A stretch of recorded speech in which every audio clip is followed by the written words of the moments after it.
this morning, this fine morning. Another beautiful day. Good on you, Sydney. Cracking out the big ones while I'm here. That's good.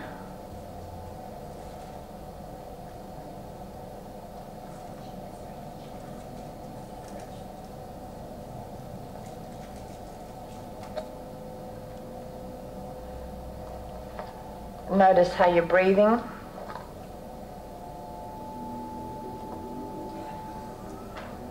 Like, how are you breathing? What mechanisms?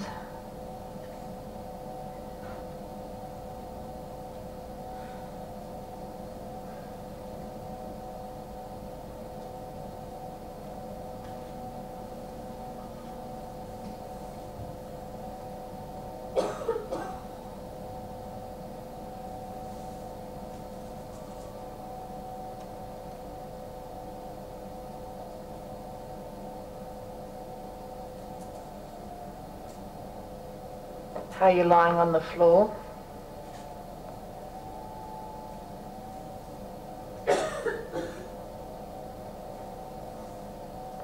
So you could say, Dan, in a way, this is the neuromodulation stuff, like I'm allowing you time to quieten.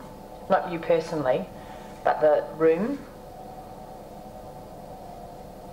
And you can feel the changes, right? So this is, it's about, you know, your individual systems are down-regulating. Quietening, we would just say. And your focus of attention, theoretically, is going from that external kind of mode to... Thanks, Joel. You're very good at taking care of each other, this group, aren't you? It's very nice.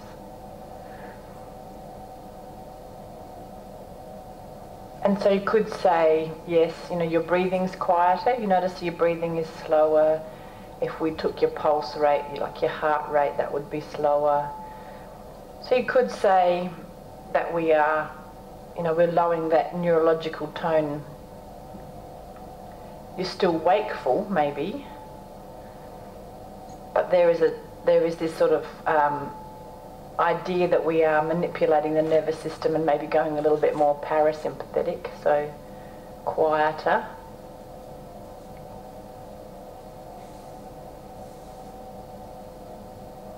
You could say we're lowering the emotional tone. So if you're a little bit excited, you're not, you know, this is quietening the emotional tone. And as you're settling on the floor, and like we talked about yesterday, really feeling that the floor can support you and that your muscles don't have to support you, that the floor will hold you, is lowering your muscle tonus. And your muscle tonus is like a peripheral expression of your neurological tone, you know, because muscle tone is just electric activity coming from the brain, exciting the muscles.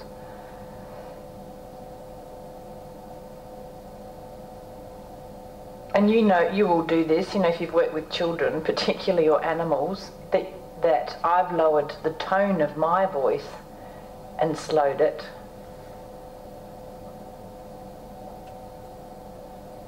So all of these things kind of, you know, they're, you know, in my language, they're modifiable. We can modify them, we can manipulate them.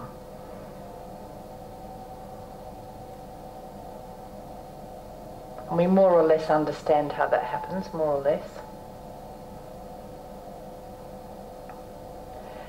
And now that your system is quieter, it's easier to notice smaller things that you wouldn't miss. So Dan and I were talking this sort of our sensitivity. If you're in a really crowded room and one voice, in a really crowded, noisy room with lots and lots of voices, and one more person comes in and starts talking, you don't hear them, right? Because of all this, it's a signal to noise ratio, actually, in a funny way.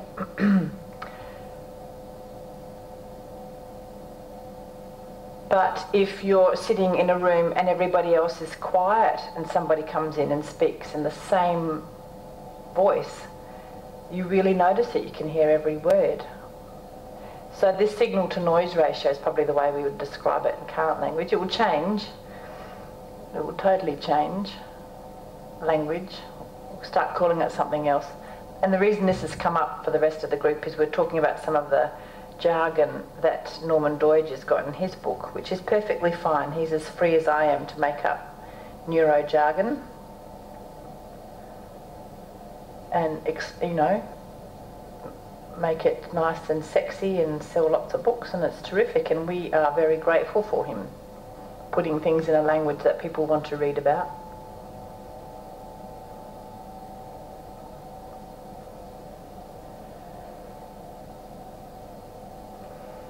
And now that your system is quieter in all of those different ways, maybe, I mean, you might be lying there quietly and your thoughts might be absolutely racing and you're hiding that from me. That's fine, that's up to you.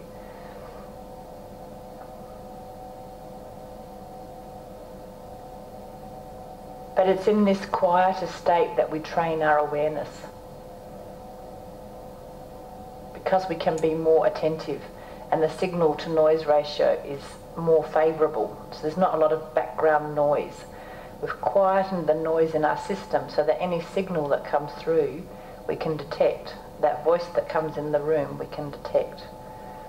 So with that in mind, what signals what do we pay attention to? Well, in Feldenkrais, it's so beautiful. We pay attention to positive sensations. So, you know, in other circumstances in life, we're really trained to pay attention to the negative ones, like, you know, pain is the big signal. That can break through any amount of other noise. We're really attentive to pain, sensitised to pain. You know, other things, we're sensitised to strain and fatigue, and, you know, we'll modify our behaviour when we get those sorts of signals. So that becomes our feedback mechanism. But how lovely would it be if our feedback mechanism was pleasure, so that we would modify our behaviour in order to get more pleasure, more ease, less effort, so that we don't stop doing things, but we do things and we seek the signal that tells us this is getting more pleasant, or this is getting more effortless. More effortless? My lordy, I'm such a wordsmith. Less effortful. I don't know, you just do that thing. You translate in your head. You're better at English than I am. Rather than, you know, when we do a physical task, for most of us, we only modify our behaviour when it starts to get painful or tired or strained or difficult. So this is such a paradigm shift, to seek what is easy and not push through the pain, not try harder. And it's this kind of middle way thing. So it's not pushing through, going harder, and it's not giving up. It's doing something different. It's finding an easier way. I hope that makes sense. So if it doesn't make sense in a language sense, think about yesterday. So I don't know if you remember the evening before when we finished off with these pelvic movements and taking one knee to the floor, the other knee to the floor. Oh, that's right, we clarified this proximal distal business. And, you know, I said, lift, so you can take your pelvis towards your thighs or your thighs towards your pelvis. So without actually practicing that movement, we did something and we found a different way, and we worked with that way, making it easier and easier to take our pelvis to our thighs. And then yesterday, most of the room had this experience, like it was like their legs had helium in them. They just floated up, right?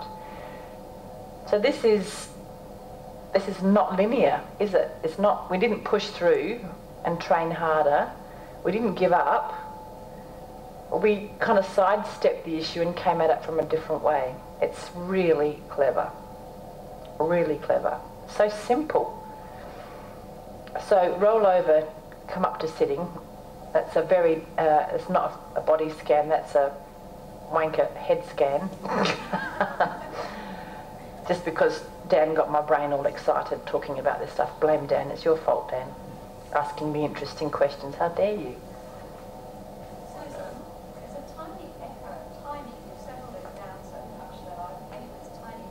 Yeah. Is anybody else hearing that?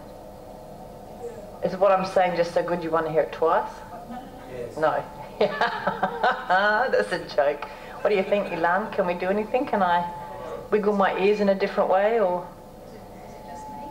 No, there is a feedback. There's a feedback loop every now and again. That's it. I feel like I'm got a lightsaber.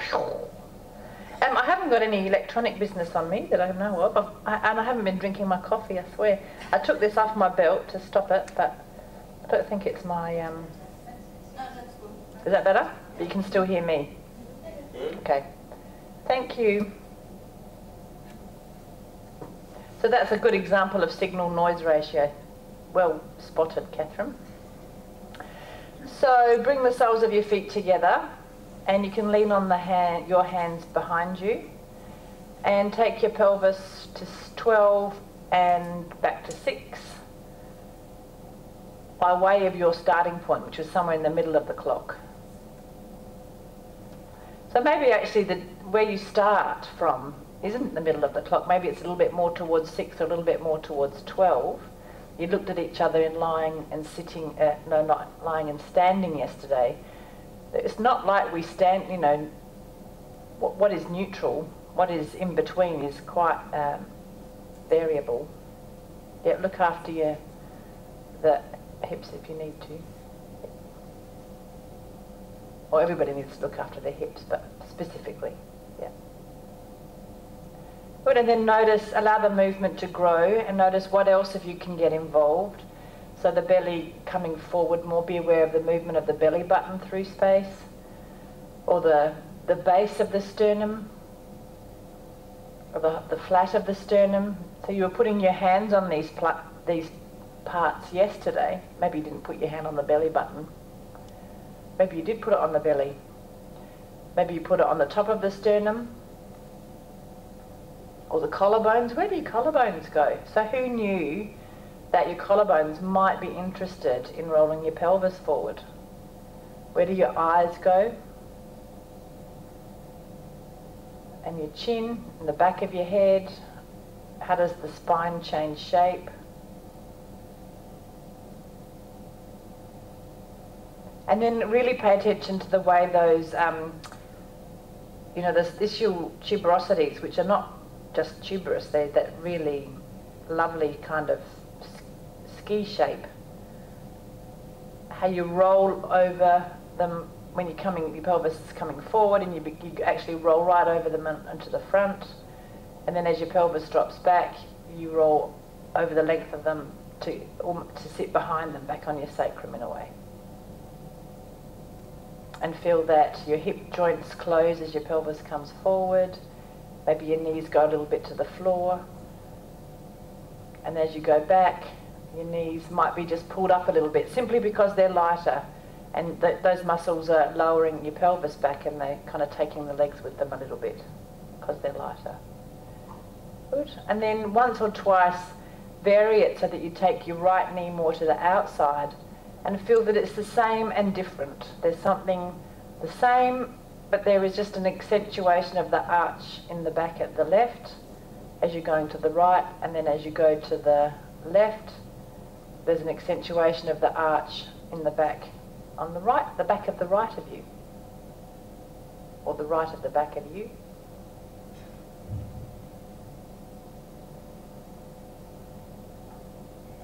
Good, and leave it and rest.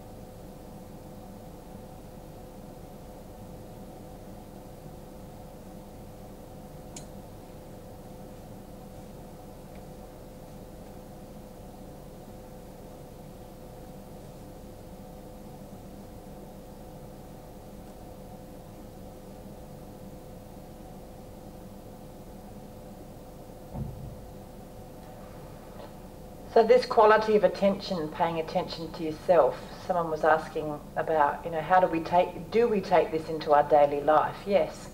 I mean, you don't zonk out. So this is why Feldenkrais he actually didn't like the word relaxation, because he felt that relaxation was taking us into a jellyfish mode. And he said jellyfish, when you go into that mode, well, maybe he didn't use the word jellyfish, that might be my interpretation, but if you're really super relaxed, then the function that is most available to you is sleep. And a function like running is not available to you.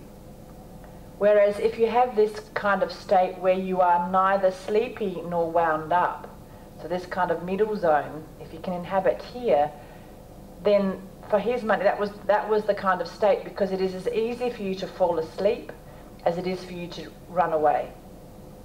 So really here he's talking about this homeostasis business, so that we can pass through these states of being more aroused or less aroused.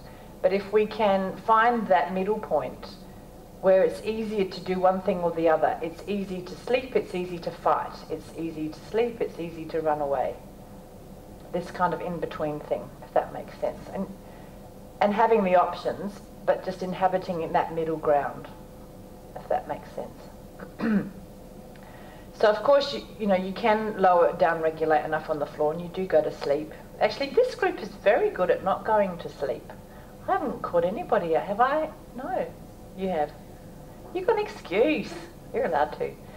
No one else is allowed to. Of course you're allowed to, because you'll know when you start teaching ATM, as I think I said, you can see, because you ask people to change position and there'll be 3 or 4 people who don't, and it's not because they can't change position, it's because they're asleep. And then of course, if they snore, which is fine. One of my dear buddies in Melbourne, she's such a great snorer. She snores in ATMs, it's hilarious. Okay, come back up to sitting. So let's get a little bit adventurous.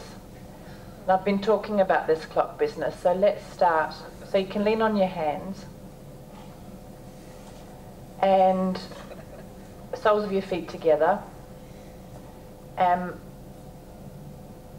and bring your pelvis to 12 o'clock, and just stay at 12 for a moment and think it through, and then try it. So you're at 12, so your pelvis is rolled forward, you're right on the front of your sitting bones, and now from there just roll a little bit around to 1 o'clock. So it'll be a little bit more around to the right, to your right, and back to 12. And what would that take? So you're staying at 12, you're not coming back to the middle, you're staying at 12 and you're going a little bit round to 1. And where do your eyes go to take you to 1? Where does your head go? Come back to 12, and then a little bit towards 11, which is a little bit towards the left. So you're forward and to the left, and you're following it round. And now go from 11 back by way of 12 to 1. And feel that this is truly an arc in front of you. It's the top of the clock. So that the furthest away that you are, the pelvis is forward, is at 12. And then as you come to 1, really get this kind of sense that 1 is coming to the right and back a little bit, just a little bit. So it's not a roll, it's not a rocking forward, and it's not a rolling sideways. You really are traversing a curve. Okay, then go, where are you? If you're at 1, keep going to 2 and come back to 12, and then go 11, 10, back to 12, and then 12, 1, 2, 3. Now where would 3 be actually? Back to 12. So 12, coming back to 12 means you're coming more forward and back to the middle. So it's not just back to the middle, it's forward and back to the middle. And then around to 9 by way of 12. So forward, round to the left. Good. And just rest. Take your weight off your hands for a while and have a little rest.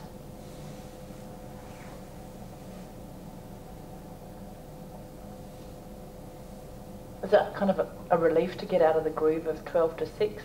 Yep. Yeah. We had this discussion in the car, Right, you're saying, I really want to go to 2 o'clock. So want to be in 2 o'clock. I'm so sick of 12 o'clock and 6 o'clock. Well, just now, your inner clock is being released. So come back to that position and sit in what is your neutral, which may or may not be the middle of the clock, but let's hope that it's somewhere in the middle. And go straight to 3 and back to the middle.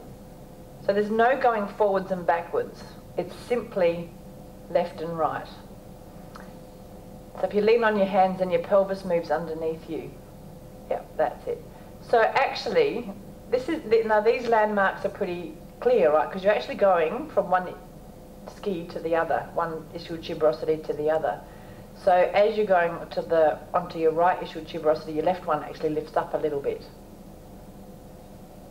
So feel that movement on the floor. Some people have been known to say it's the little sneaky fart manoeuvre. That gives you more of a clue about what it is. If you're sitting on the bus, it's that little manoeuvre. I mean, usually your eyebrows go up like that. A bit like that. Just like that.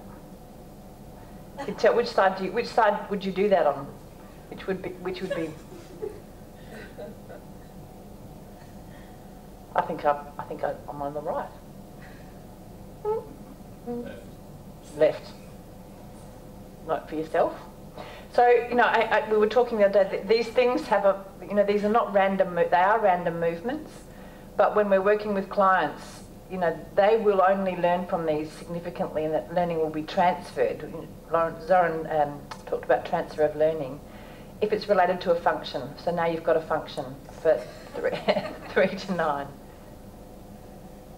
Not very ladylike, is it? But maybe it is ladylike. Maybe that's what the Queen does.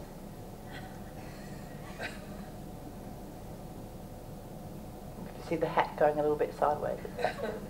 Good. Okay. Now, having clarified 3 to 9, come back to 12. Or you can give your hands a rest if you need to. Do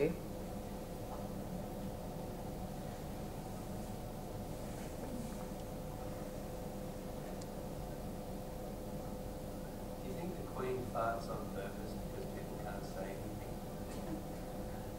One would say that the corgis had done one, wouldn't we? Wouldn't one? Or the lady in waiting. Yes, the lady. One would say that my lady in waiting might have done one. Yes.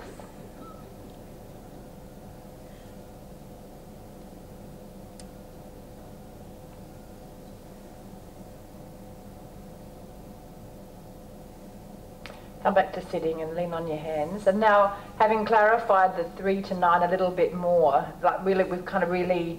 there's some real signposts there, aren't there? That feeling of the ischial tuberosities on the floor. So come to 12 and then go around to 3. So you really like connecting those dots. So 12 is relatively clear to you because we've done it to death.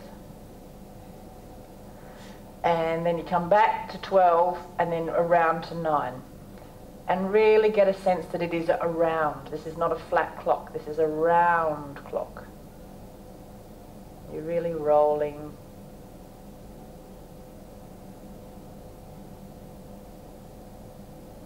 And you might have a little clock, it might be a little wristwatch, it might be a big.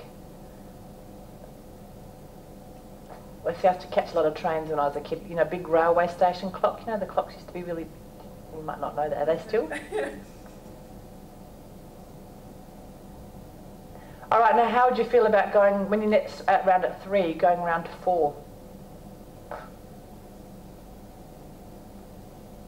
Where does your head go? And then back around to 12, all the way around to 9 and 8. So you're a little bit now coming behind the ischial tuberosity, but on the side. And keep growing the arc, so then you come around to 8 by way of 12 and all the way around through 3, 4, 5. And then back to 12 and all the way around from 5 around by way of 9 to 7. And then all the way around by way of 12. And then you end up at where? 6 o'clock. And you know where 6 is, right? It's kind of home. And now you can go all around the clock. Are you going anti-clockwise or clockwise? So just you do the complete circles, and it will be clockwise or anti-clockwise. So you don't have to keep coming back, just going all the way around. And take a while. So now that you're clear about this kind of, you know, using the floor and this image of the clock for the pelvis, what is happening? Start spreading your attention so that you know what is happening in the small of your back at any point in time, in your chest. Where's your head going?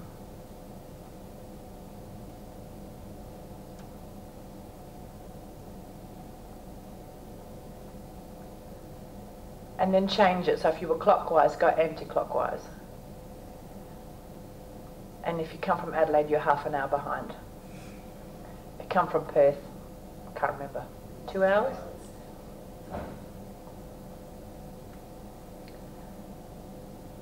If you come from Queensland, depends whether it's summer or winter. Whether you're ahead or behind or something. But at least your curtains don't fade.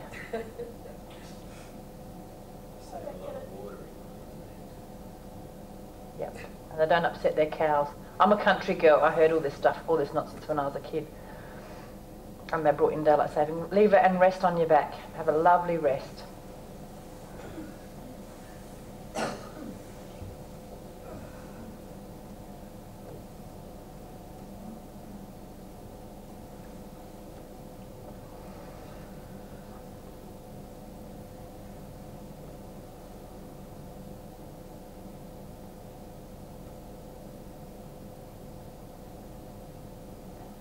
And what is the influence now of the whole circle?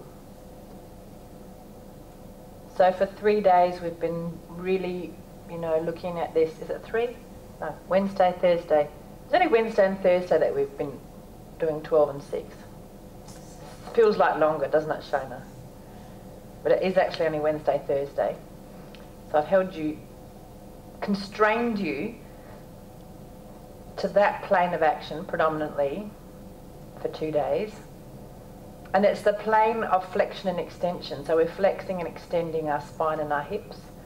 And how, when I say these words, flexion and extension, now does it still evoke in you anxiety that you don't understand anatomical talk? Or are you quite happy with flexion and extension? Who has a tiny bit of anxiety? Just put your hand up. Yep. That's absolutely, you know, you just notice, it's something that you notice, isn't it? Anxiety doesn't kill you, you just notice it. And then we continue to work with it. Bless you. So, if I said to you that,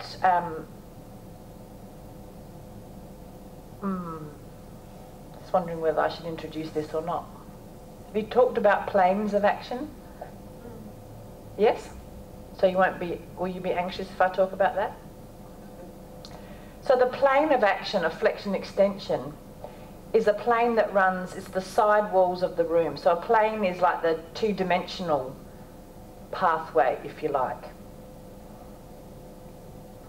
So if you imagined that, you know, again you have those little traces on you and you were doing a flexion and extension movement, they would be, the pathway would be, it's going from front to back. That's the plane of action. So it's the same plane, so it's parallel to the side walls of the room. If that makes any sense whatsoever. So flexion extension predominantly we say is in this plane of the side walls, which I can, you know, it's the sagittal plane. Sagittal means nothing, doesn't matter, but that's what it is. The flexion extension. Now when we start moving sideways, different things happen. It gets more complicated in a sense because different things can happen. But imagine when you took your weight over to one ischium and you kind of bent in the side. Can you imagine that feeling of your side bending? Like your waist, so maybe your left shoulder came closer to your left hip. Is that an internal sensation that you can relate to? So that side bending is in the plane of the front and the back wall. So there's no turning, it's sort of a side bending in that wall. So you can imagine if you were, it's like a windscreen wiper, right? It's that movement, the movement of a windscreen wiper. So if you flapped your arms in that, you know, out away from you and towards you, that's in that plane. And that's called the coronal plane because it's the heart plane that goes through the heart. Separates the front and the back of you. So these movements, and the funny term for them is abduction and adduction movements if it's the limb. So when you take one limb away from the other, you take your arm away from the side, you're abducting it, it's being taken away. It's an abduction. And when it comes back in, it's an adduction. So you can try that, slide your arms away. You know when we did the rolling the fists and your arms are away from your side, they are now AB, abducted away from you. And if you bring them back towards your hips, they are adding to you, adducting. And if you're standing, can you see that that's in the plane of the back wall? You happen to be lying, so it's not in that plane, but it's in your plane, it's in your coronal plane. And if your legs go apart and you do that starfish thing, you know, the angel, snow angels, or is that what you do them? I come from South Australia as if we do snow angels. Snow is something illicit. So if your legs go apart from each other, that's AD and AB adduction. They go away from each other and they come back towards each other.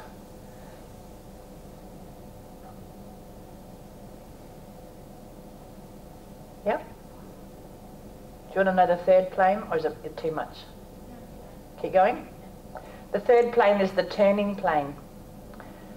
So if you rolled your head left and right, that's your head's rolling left and right, it's turning. So it's neither flexing nor extending, it's not side bending, it's rolling. And that plane is actually the plane of the floor. Now, not in your orientation now, but if you were sitting up, the arc of movement that it makes is the plane of the floor, the ceiling. So if we looked at rotation, so that's a classic rotation, the head going left and right, it's turning around itself. Now your arm can turn around itself, and you did this actually with rolling the fists, you were rotating your shoulders, right? Yeah, you can AB duct your arms, and now can you feel that your arms are rotating about themselves? So that's a rotation. If your arms were by your side and you were standing up, it would be in the plane of the floor. So that's called the horizontal plane. So we use these three movements, descriptors, flexion and extension, AB and adduction, and rotation, to characterize movement in a very incredibly reductionist way. Because in reality, we don't move like this, right? We're not soldiers. Well, soldiers try to move like this and they look really stupid, don't they? So what Feldenkrais has done is he's found a way of combining all these things that makes movement so much more interesting. And that's why, you know, if you stick to one plane, ask Shona, stick to one plane all the time, it's really boring. Because as soon as I start unleashing you and you go into a clock, you're inhabiting all three planes, and it feels really graceful and gratifying. So there's something about the three planes. And if you think of really beautiful, graceful movements, the person is moving through all three planes. So come back up to sitting.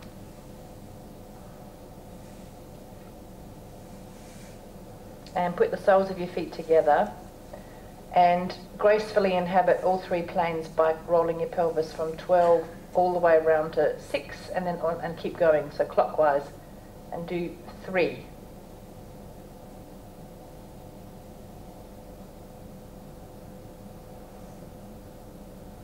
Relatively slowly, because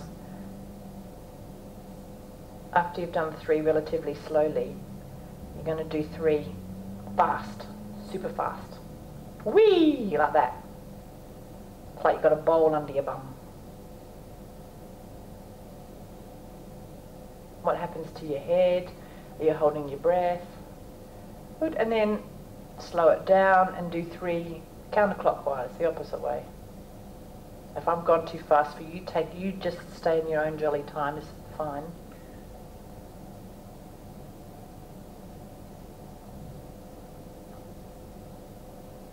And when you're satisfied with the 3 slow ones, do 3 fast ones.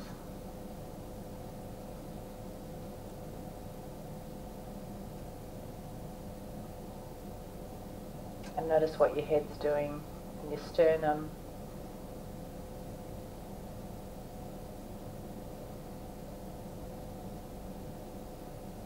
Good. And then sit, take the weight off your hands and just sit somehow or other with your eyes closed and really imagine that movement again. And you know, this is like using your, you know, your working memory, like your short-term memory, and re-establish that movement in your imagination. And how clear is each number when you go fast and when you go slow? So in your imagination, you do it slowly. And he uses this great kind of metaphor that, you know, if you are sitting on a clock and your base of your pelvis is pushing into each number, can you actually, you know, in a way feel that number? And he uses this analogy of maybe it's like a typesetter, and actually you get a little imprint of the 12 on the front of your tushy, and then the 1 and the 2 and the 3. And can you actually be that precise that you could imagine that number being imprinted on you? And could you be even more precise knowing that that number is imprinted on you? It'll be back to front, like you know, like a typesetter has to read back to front, which is a dead art as well, wouldn't it be? 8's good. 8 is good? Yeah. See, now we'll have some really favourite times. So this is what's really interesting about this clock thing, is like I was saying, when we are sorting for pleasure, what are the ones that are really clear? Because that's where we can learn from. We know something there, and we come from that position of knowing. So if 8's really good, then just go from 8 to 7, and then back to 8. So you're playing to your strength. 8, yes, gotcha. 7, yes. 8, yes. Go down to 9. And then you just play around and you go from your position of strength to a position of less strength, like a little bit less clear, and help the clarity inform where it's not so clear, so that the clear area maybe could grow a little bit, right? So everybody try that. You know, pick the hour that is clear to you and just grow the movement hour by hour either side of that. So this is being resourceful, isn't it? This is making links from what you know to what you don't know. This is playing to your strengths, being resourceful. And for some people, like, some numbers just don't even exist. And that's, I think I told you, I got a bit obsessed one time teaching this about the Salvador Dali clock, you know, where one whole side of it might be kind of melted and slumped. So you might have a bit of a clock that's not round. Part of your clock might not be round. You might, you know, it might be a bit straight. Bless you.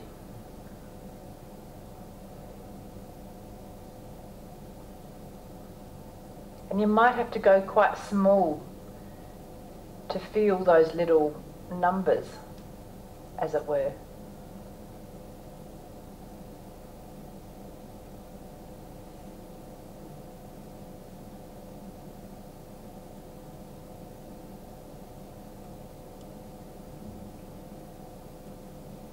But it's this great example of how we set up a little learning task for ourselves, but with this idea of fostering from where it's easy.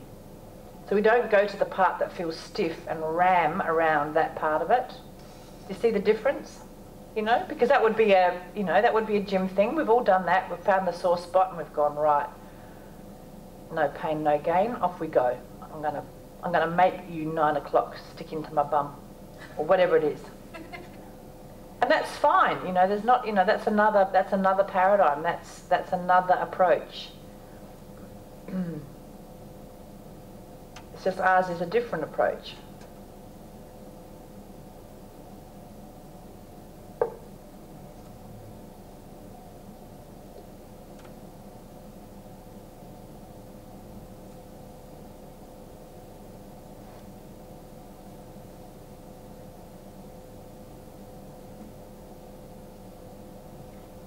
These little tiny movements are so good to do on a long haul flight, because you can do them without people knowing.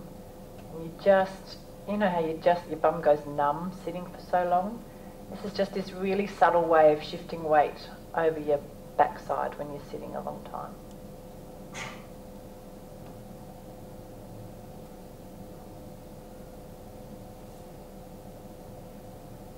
Good. And when you've had enough, just lie down, have a full rest.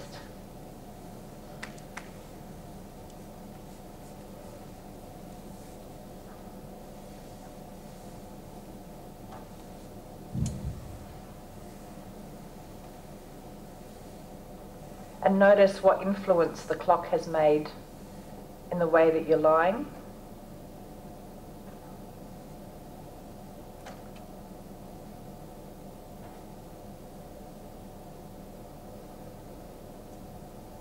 So you could scan for the length of your legs or the length of your trunk, like we've done in the past days, or the length of your arms.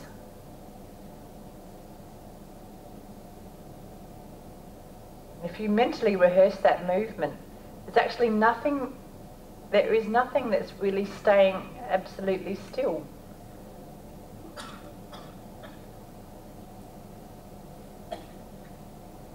Your hands are on the floor, the feet are on the floor, so it is that though, you know, the distal points are fixed.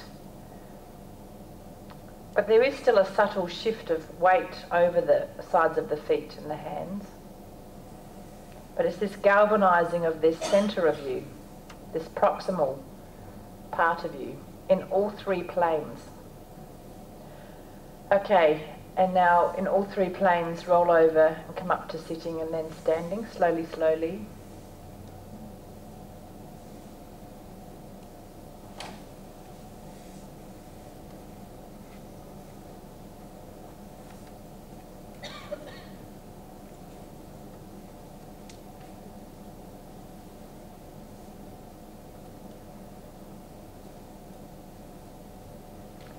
And shift your weight from one leg to the other. Just do, you can sense yourself first, but after the pelvic clock things, people kind of want to move often. So feel how that happens, or where that happens. Put one foot in front of the other as if you've taken a step and frozen. And now shift your weight from one foot to the other in this position. And notice as you're going towards the front foot and then the back foot, the arc of movement that your pelvis makes over your grounded feet.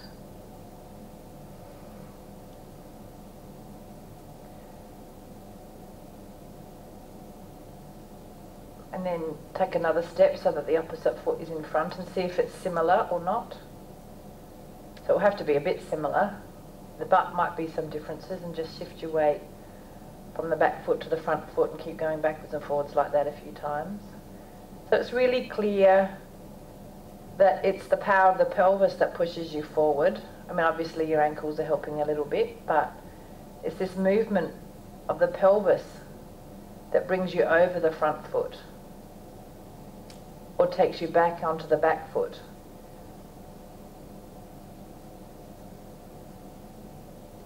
And carries your head forward.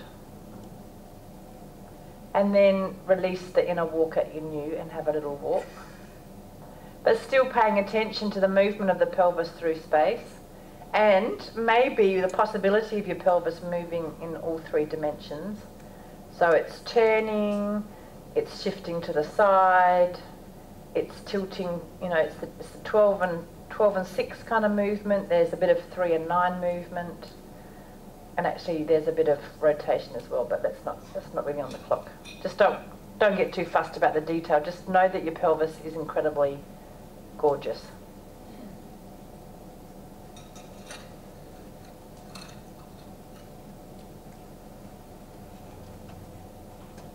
And you could go sideways, you could turn, and feel what happens in your pelvis to allow you to turn. You could turn and pivot on a foot I work with people who have Parkinson's disease and they lose this ability to turn over the grounded foot. So when they turn, they have to step around because they can't turn about themselves. So feel what that's like to pivot on your foot. So your foot could be grounded and then you can turn over it. So it's the proximal moving relative to the distal.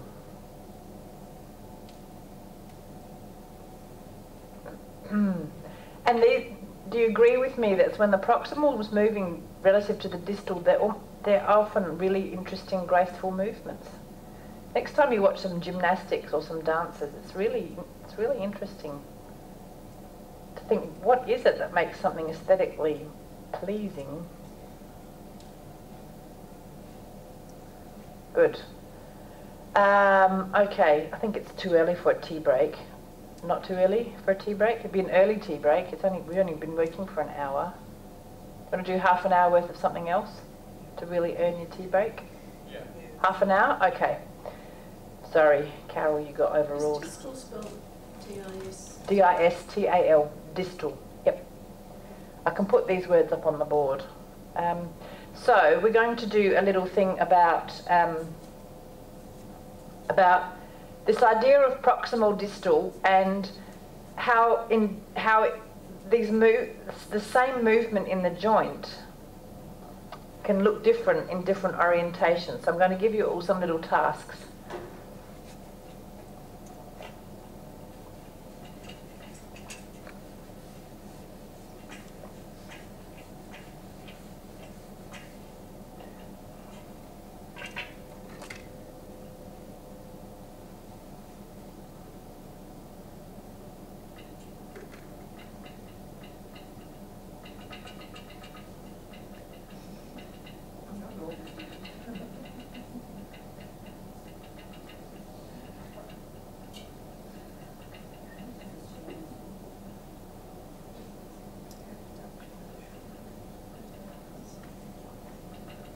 I thought I had the good pen, but it's the crap pen.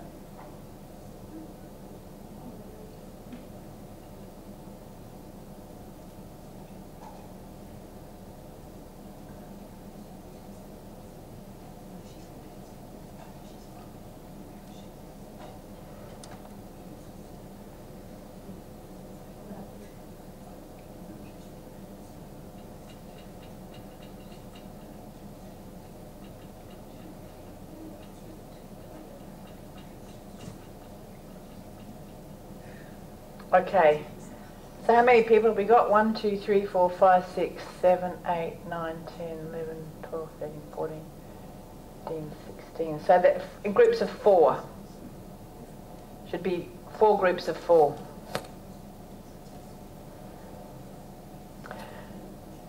So what you're going to do